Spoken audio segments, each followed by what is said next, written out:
People will never know why they stay broke no matter how hard they pray. They fast, they cry, they give, they believe, and still nothing changes. But here is the truth that most preachers will never tell you from the pulpit. The reason your breakthrough has not come yet is not because God forgot you. It is not because you lack faith. It is because there is a hidden system inside the Bible that most believers have never been shown. And once you see it, you cannot unsee it. Ruth saw it. She used it. And in less than one harvest season, everything in her life flipped completely. Ruth was not just a widow. She was broke, foreign, and invisible in a land that had no reason to help her. She had no savings, no husband, no protection, and no social status. Sound familiar? Maybe your bank account is empty right now. Maybe the job fell through.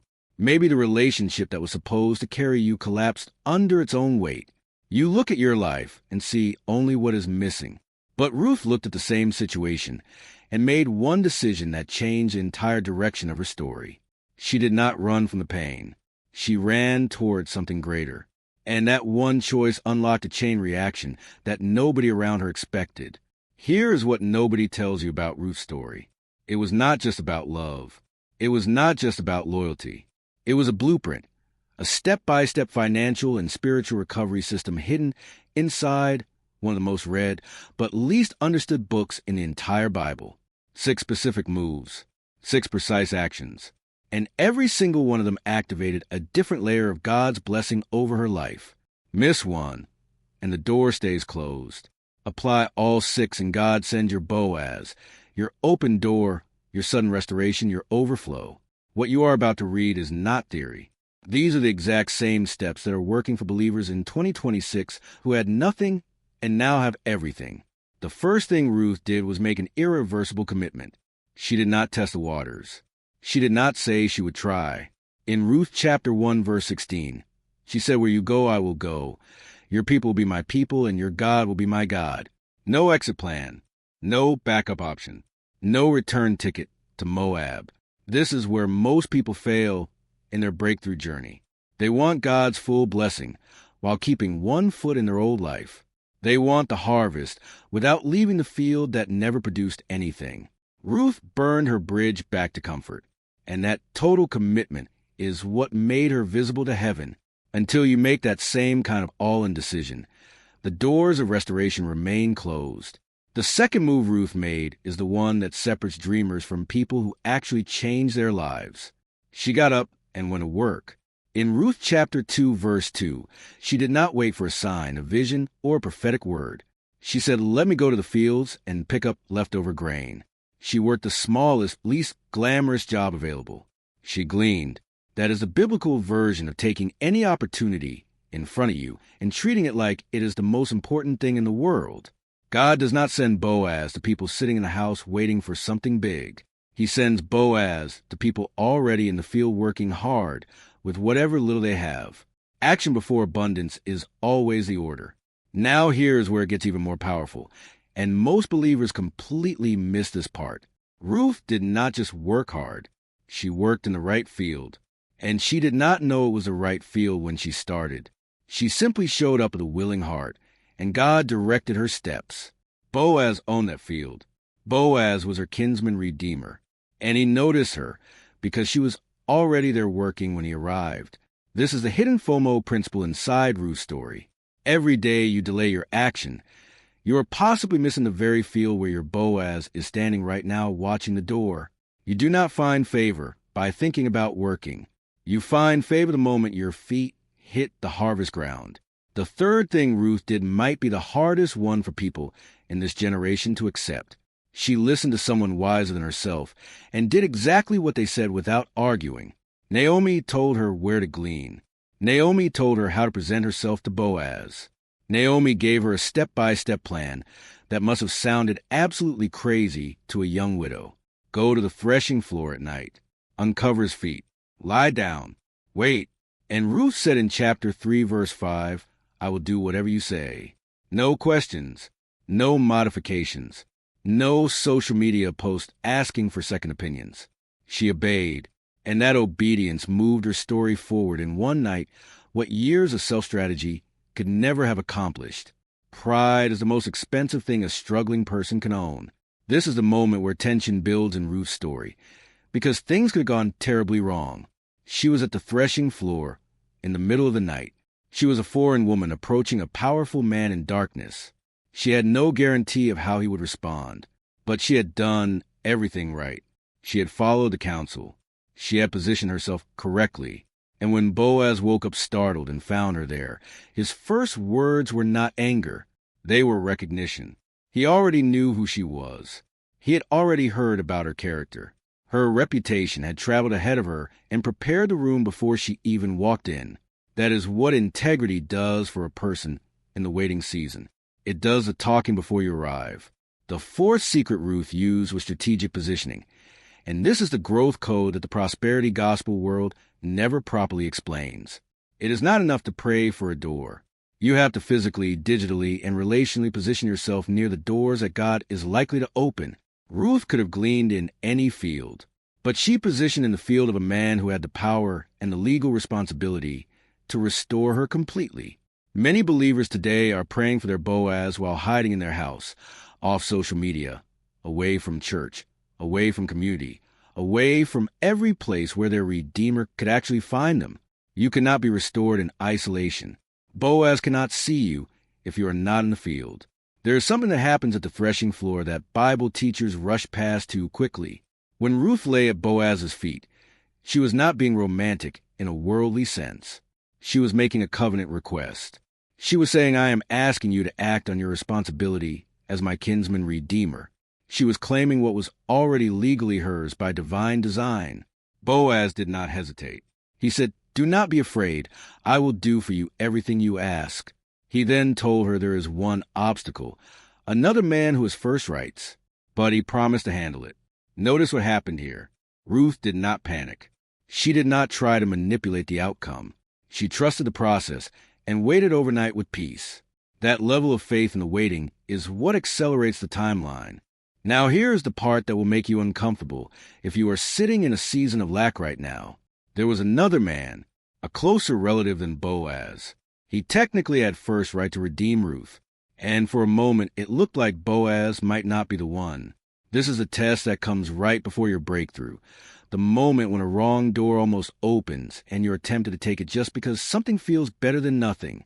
The closer relative was willing to take the land, but not Ruth. He walked away. And in that moment, the very thing that looked like rejection became the final obstacle removed. Your Boaz cannot come until the counterfeit Redeemer steps aside. The delay you are experiencing right now may be that exact moment. The fifth thing Ruth practiced throughout her entire story was noble character, and Boaz named it directly. He said in Ruth chapter 3, verse 11, all the people in my town know that you are a woman of noble character. Not just Boaz. Everyone. Her reputation was so consistent and so clean that the entire community had already formed an opinion about her before she ever made her request. In a world where people compromise during hard times, where people cut corners, lie on resumes, take shortcuts, say what needs to be said to survive, Ruth stood out like gold in mud. Integrity is not just a moral choice. It is a strategic wealth-building move. It positions you as someone the right people want to invest in and restore. Here is something powerful that happened quietly in the background of Ruth's story that most people never notice. Naomi, who at the beginning of the book said, call me Mara, because life has made me bitter, was being restored at the same time as Ruth.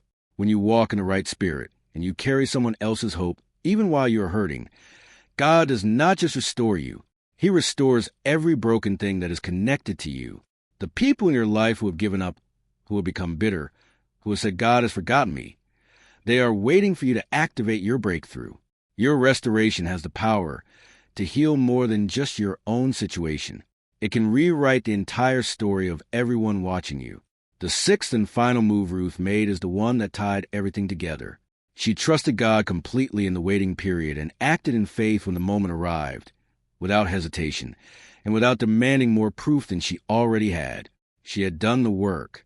She had positioned herself. She had followed the counsel. She had maintained her integrity. And when the moment came, she moved. She did not stay in the house, saying, what if it does not work? She did not ask Naomi for another confirmation. She went to the threshing floor with full trust and presented herself with quiet confidence. Bold obedience is the bridge between your last season and your new one. Faith is not passive. It is a force that moves with feet attached. Now think about what the complete sequence looks like when you see it together. Commitment leads to action. Action leads to positioning. Positioning leads to favor. Favor leads to opportunity. Opportunity leads to a test. The test reveals your character. Your character calls forth your Redeemer, and your Redeemer restores everything that was lost. This is not a coincidence. This is not luck. This is a divine operating system built into the story of Ruth, and it works exactly the same way in 2026. Whether your lack is financial, relational, professional, or spiritual, these 6 moves activate the same restoration engine. The sequence matters. Do not skip steps. Do not rush the process. Every stage is building the next one. Here is the question you need to sit with tonight. Which one of these 6 steps are you currently on? And which one are you skipping? Because most people who are stuck in lack are not missing all 6. They are missing one. Maybe they are committed but not working. Maybe they are working but not positioned in the right field. Maybe they are positioned but they are compromising their character while waiting. Maybe they have everything right, but they panic the moment a test arrives. The one step you are avoiding right now is the exact door standing between your current situation and the breakthrough you've been praying for. God is not withholding. You are standing one step away, and you do not know it. The story of Ruth ends with something that should completely wreck any excuse for doubt. She went from empty widow to wife of Boaz, from foreign stranger to landowner, from gleaning leftovers to owning the whole harvest, from invisible to the great-grandmother of King David and the direct ancestral line of Jesus Christ. She did not just get her needs met. She became part of the greatest story ever told. And it all started with a widow with nothing making one irreversible decision to stay committed to God's people and God's ways no matter what it cost her. You are not too broke, too broken, too old, too late, or too far behind. Ruth had nothing, and nothing became everything because she followed the system. The most dangerous thing you can do right now is close this and do nothing, because the window that is open in your life right now will not stay open forever. The harvest season in Ruth's story had a limited number of weeks. If she had waited until she felt completely ready to start gleaning, the harvest would have ended and Boaz would have moved on. Every day a delay in starting these 6 steps is a day of harvest you are leaving in someone else's field. The people who are experiencing sudden turnarounds, sudden financial restoration, sudden divine appointments right now in 2026 are the ones who refuse to wait for perfect conditions and decided to move with what they had where they were today. So here is your growth code activation plan starting tonight. First, identify one area of your life where you've been holding back full commitment to God's ways and decide right now. Second, identify one small opportunity in front of you that you've been dismissing as too small and take action on it tomorrow. Third, reach out to one wise person whose counsel you've been avoiding and ask them one specific question. Fourth, position yourself in one new place, online, in a community, in a new environment, where your Redeemer can actually find you. Fifth, examine your character in the waiting and remove any compromise that has crept in during your struggle. These are not suggestions. They are the steps that moved Ruth from the threshing floor to the throne room of history. Your Boaz is already in the field. Your open door is already prepared. The divine restoration plan that God has been building in the background of your most painful season is already complete and ready to be revealed, but will only activate when you take the steps. Ruth's story did not end at the bottom, and neither will yours. The 6 things she did were not special gifts given to one ancient woman.